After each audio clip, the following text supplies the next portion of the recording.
Howdy folks, Todd here with Great Escape Farms. This is my contour plant line here, for lack of other terms to call it. And I don't think I've walked you through all the plants on there before. So one plant that was here earlier is a plurry. It's a cross between a plum and a cherry, basically a very, very sweet plum tree. And one year we had a ton of fruit on it, and the other years it's very, very sensitive to frost, and I've had some issues with it. So I have I don't know, maybe a dozen or so fruit on it this year, maybe 2 dozen. So not a ton of fruit. Anyhow, not talking about that. We are talking about this contour row here. So by contour row, I set up a laser level. I put all the plants 5 feet apart on contour. So that means that although it doesn't look level, it's exactly level right here. And then about every other year, I add mulch and build it up. So some of the plants have died and we add new ones, and other ones just don't do great. Other ones are thriving, so I'll show you that. In between, you can see I have a tomato cage here. I've been putting tomatoes and annuals in between the open spaces here. Unfortunately, my guineas decided that they like tomato plants this year, and anytime I put a plant in that they can get a hold of it, they eat it. So I've had a couple plants in here. They only last for so long before the guineas get a hold of them. So let's see, I interspersed the shrubs and the trees in here. So because I have this big plurry right here, is mostly shrub right here in front of me. So I started out with blueberry. I added, after the fact, this sweet scarlet goumi here. So it's relatively small, but you'll see some bigger ones there. Then I have that's a blackberry. And this is another blueberry. I got a couple blueberries coming in here on this. And then this one is aronia. This is a native, and its nickname is chokeberry. And here is a plant that the guineas didn't get, a tomato plant. So I do actually have a little tomato growing on there. This is a blackberry here. Guineas got this tomato plant. And this one is an Asian persimmon. I have not had a flower on this one or its mate over there yet. So I'm watching for that. Hopefully I'll get some here soon. They've been in, I put this contour line in, let's see, 5 years ago. So I put it in the fall of 2019. So 4.5 years ago, I guess. Let's see, another blueberry, another blackberry here. And let's see, the blackberry is kind of stretched out here going across. This one is a bush cherry. It is a white Nanking cherry, and I've got a couple cherries off of that, and I picked that up from Edible Landscaping. This one I didn't plant in, haven't messed with this year, because as you can see, I have some poison ivy in there, and I hate poison ivy, and it hates me. So I need to be dressed up properly to deal with that. This is another Asian persimmon here, and this one is a good bit taller than I am. So hopefully these things will start fruiting soon. I had a plant here and it died. And then I have an elderberry here that isn't thriving, it's doing okay. I have other elderberries. This one is a Nova, and I think just down over there I have another Nova that's much larger.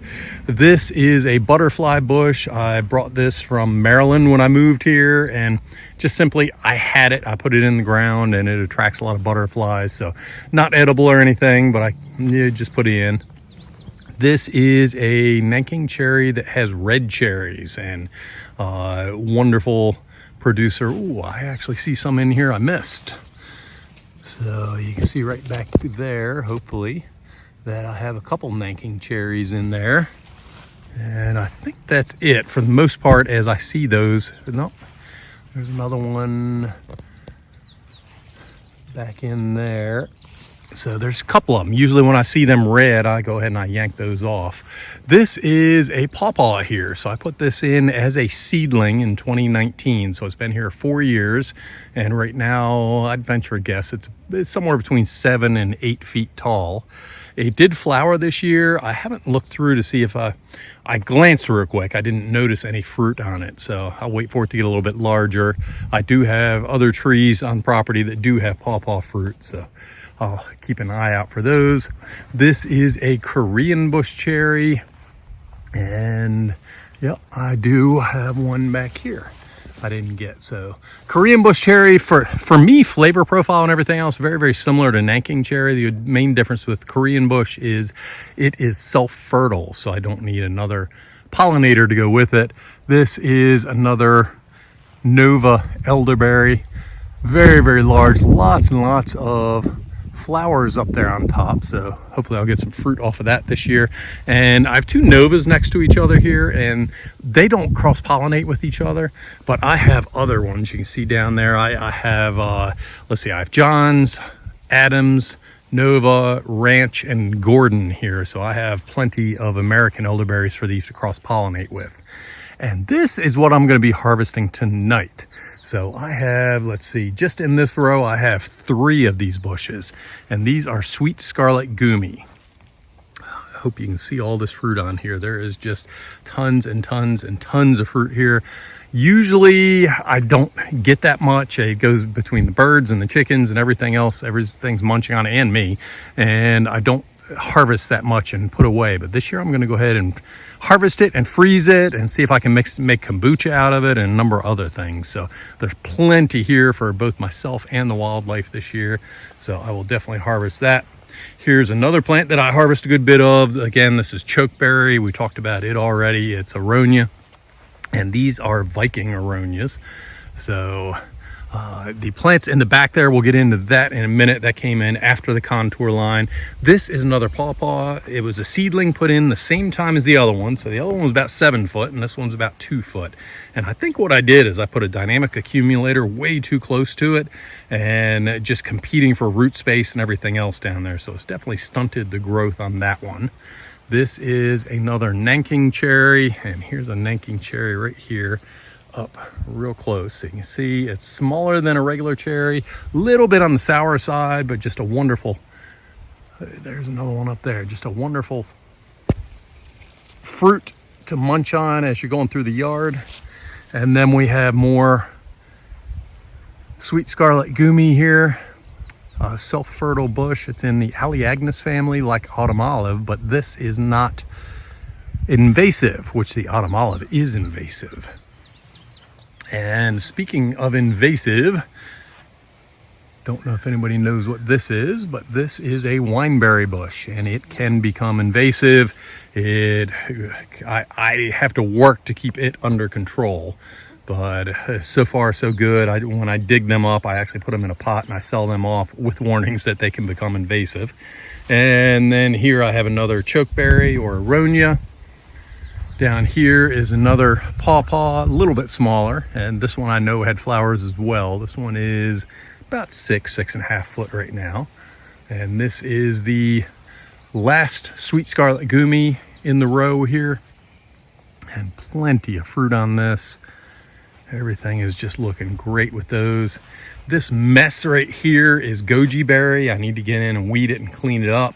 And this mess right here is a raspberry. It is heritage raspberry, so get lots and lots of berries off of it. It's an ever-bearing, so it bears raspberries in June, and then it bears again from late July all the way up till frost. So we definitely like that. Here's another pawpaw tree, and we do love our pawpaws. So again, this one flowered. I don't know if it has fruit, and I'd probably pick it off of one this small anyhow, because it's too small to have it.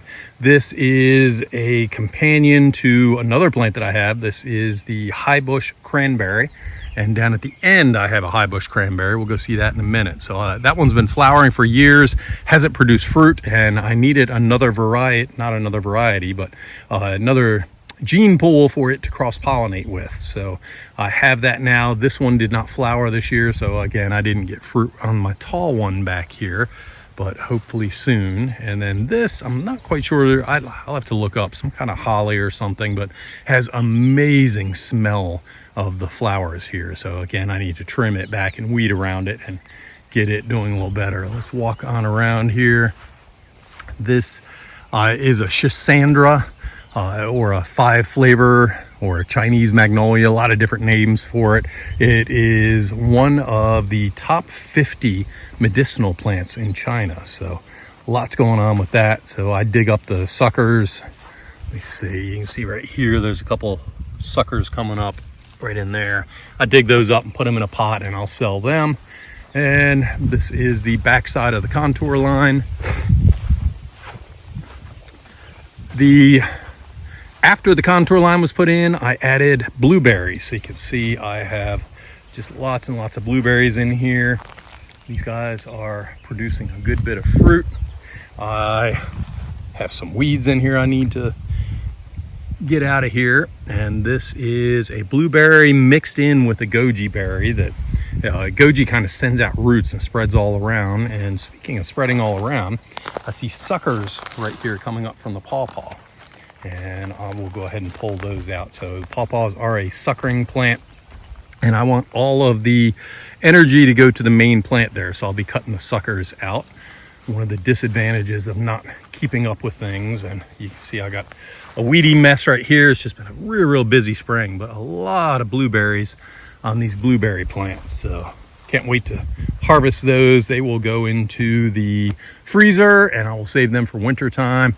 And I have blueberries all up in here. This and these two are apricots. And I had a fair number of flowers and fruit on them, but then we had a late freeze and froze out all the fruit. I don't think I'm gonna get any in here. I've looked around and I haven't noticed any. So pretty sure all of those died.